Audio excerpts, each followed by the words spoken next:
Hey guys, it's Owen from Wrestling Inc. back with another wrestling news roundup. Without any further ado, let's get into today's stories in the world of professional wrestling. Bryan Danielson hurt during AEW Rampage tapings. Bryan Danielson suffered an injury during the tapings for Friday's AEW Rampage.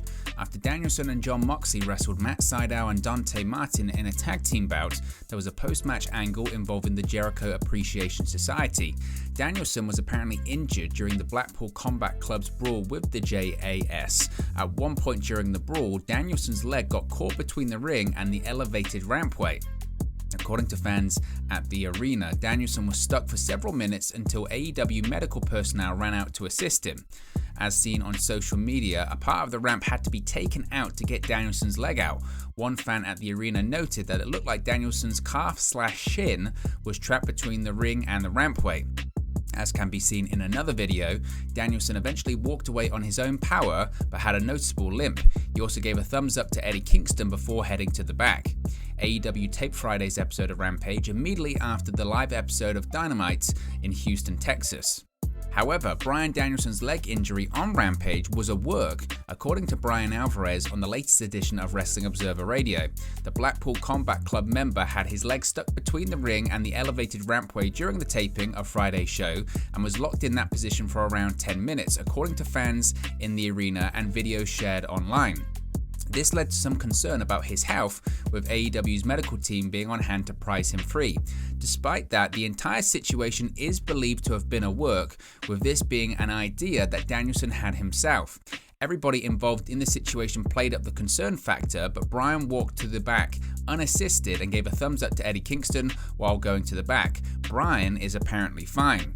Danielson and Moxley had been working a match against Matt Sydal and Dante Martin for the show, but it was after that bout in a post-match brawl between the Blackpool Combat Club and the Jericho Appreciation Society that the prolonged submission took place. The two factions exchanged a war of words on Dynamite this week, with Chris Jericho taking personal shots at everyone else.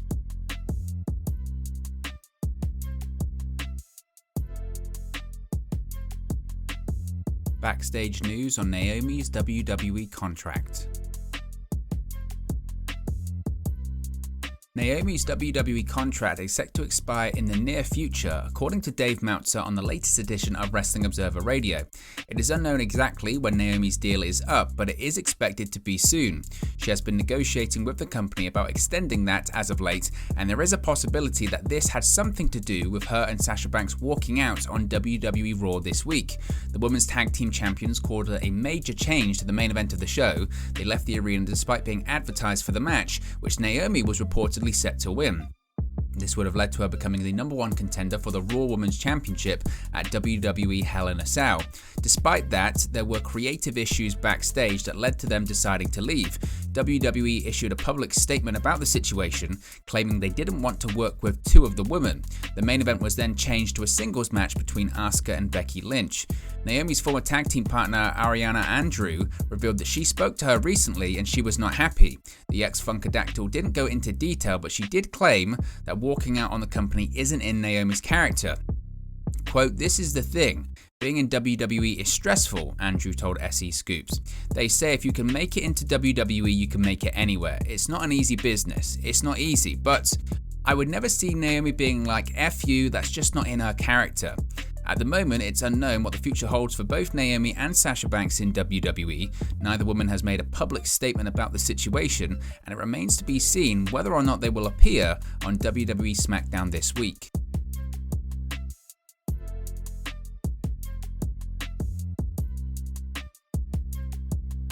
Former WWE star makes AEW debut as the Joker in Owen Hart Foundation tournament. On last night's AEW Dynamite, former WWE star John Morrison made his debut with the company as the Joker in the Owen Hart Foundation Tournament quarterfinals. Sticking with his tendency to create a fitting last name for the company he's performing with, John changed his last name to Johnny Elite for the debut. John Morrison re-signed with WWE in 2019 following an 8-year absence. He was paired with The Miz during that time, and the duo faced Bad Bunny and Damian Priest in a top match at WrestleMania 37 in 2021. On April 30, 2022, John Morrison returned to AAA for the first time since November 2017 at Triple Mania. Morrison pinned AAA Cruiserweight Champion that night, which led to commentary hinting at a potential match with Laredo Kid for the title. Neither man is currently scheduled for a match at Triple Mania 30 in June. He also competed at Josh Barnett's Bloodsport 8 in April, picking up a victory over Simon Gotch.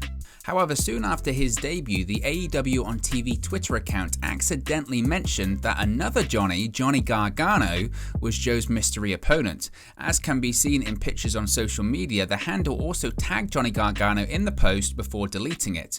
Gargano was rumoured to be an opponent for AEW this week.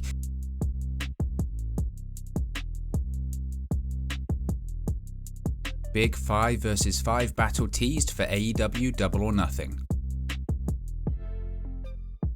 Last night's AEW Dynamite saw a segment that brought the Jericho Appreciation Society's Chris Jericho, Jake Hager, Daniel Garcia, Angelo Parker and Matt Menard out to confront the Blackpool Combat Club's Bryan Danielson, Jon Moxley and William Regal, as well as Eddie Kingston, Santana and Ortiz. As the segment progressed, the idea for a big 5 vs 5 match at Double or Nothing was brought up. However, the two different groups couldn't come to terms on exactly the style of confrontation they would have at Double or Nothing. Jericho wanted it to be the third ever Stadium Stampede match, but Moxley cut him off before that could be officially announced and said they didn't want to do all of that sports entertainment SHIT. That's when he suggested it be gang warfare, anything goes style, pro wrestling versus sports entertainment. Jericho seemed to accept the challenge, but there's no word quite yet on it being official for the pay-per-view.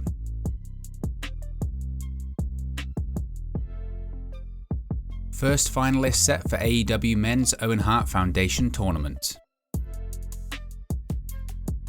The main event of last night's AEW Dynamite was the first semi-final match in AEW's Owen Hart Foundation Tournament between Jeff Hardy and Adam Cole. Before the action even got underway, Cole rushed Hardy from the behind and took him down on the entrance ramp. This would set the stage for Cole to have a distinct advantage for the majority of the match. The ending of the bout saw Adam Cole avoid a swanton bomb and hit his final boom knee strike for the victory. As noted earlier in the night, the other semi-final match is now set after Samoa Joe and Kyle O'Reilly won each of their respective quarter-final matches. The two men will compete on next week's AEW Dynamite to determine who will be the other finalists and face Adam Cole at Double or Nothing.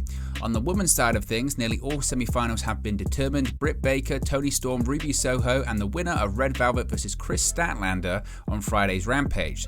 The semi-final round will start with Baker and Storm going one-on-one.